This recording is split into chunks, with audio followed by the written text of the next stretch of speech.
I think we've just been through a real hammering over the past 10 months. I mean, if you've still got your optimism intact, and believe me, I do, you've been through the fire. This has not been an easy 10 months for the people of this planet or the planet itself. And so I want to sort of reach back tonight and invoke a vanished tradition, get to the heart of it, and try to show how we can bring this forward in our lives to empower hope in the most dark of situations. And in fact, to even make these dark situations the raw material of a clearer, stronger hope than might ordinarily be the case. A few days ago, I was talking to a friend of mine, and he wanted to tell me the story of sitting in the presence of a 104-year-old Vietnamese monk. And the guy had basically kept his mouth shut, the monk, hadn't said much around the monastery where he just sort of cleans up. But then he announced he wanted to talk about meditation. And he opened his remarks by saying, "We are all luminous beings. Why then do we not appear before each other radiant in our illumination?"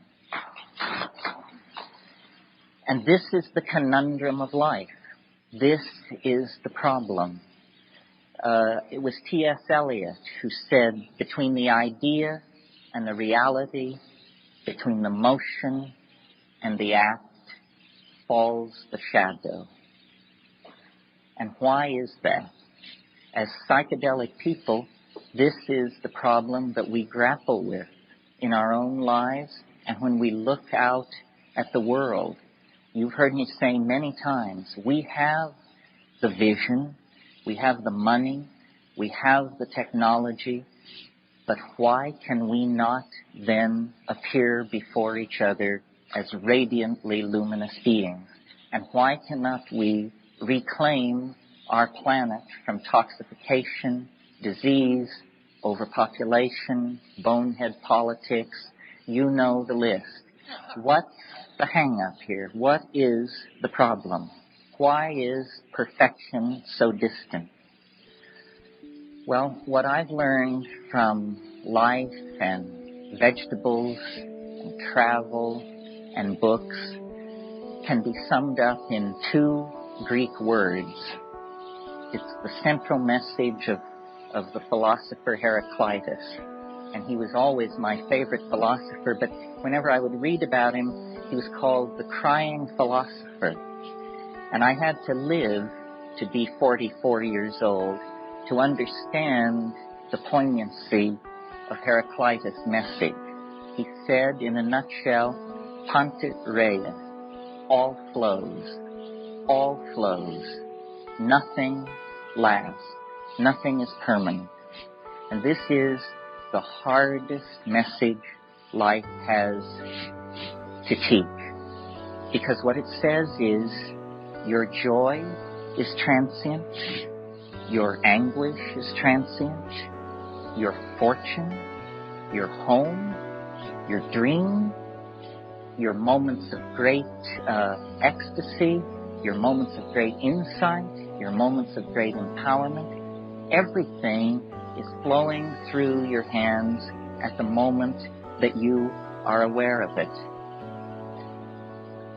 William Blake, who in a way set this engine going a couple of centuries ago, said, what is the price of experience?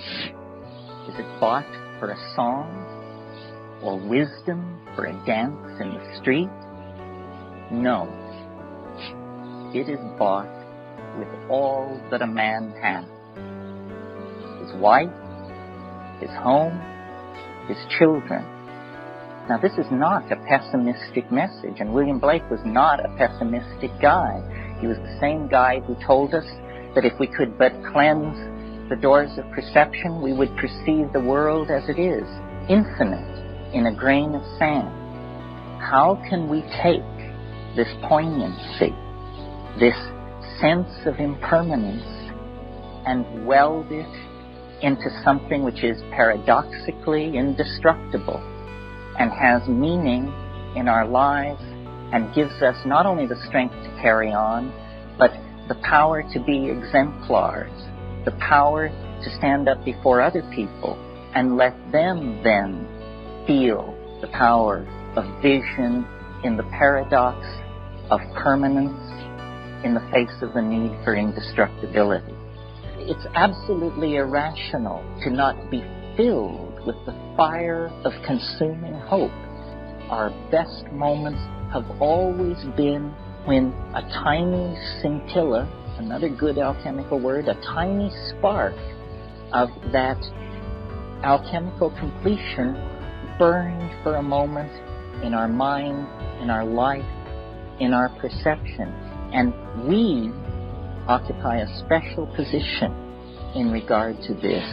Millions, thousands of generations of human beings have come and gone and could only glimpse this in the ecstasy of eroticism and psychedelic empowerment and ritual magic. But we are the last people. Beyond us lies the mystery. If we have but the courage to move forward into that abyss, to believe that nature will reward the dreamer, then we can complete that wonderful Irish toast which says, "May you be alive at the end of the world." Because it's that close. It cannot wander much longer. All of the preconditions have been met, and the peacock's tail grows daily whiter and more radiant and more brilliant as we sense now, breaking into our dreams, breaking into our waking lives, the presence of this attractor. It has always given people meaning, but we are the privileged inheritors of that meaning, and we have then the privilege of putting it all together in one piece and standing ready at the end of history to go into the mystery and be completed. So that's the end of my song.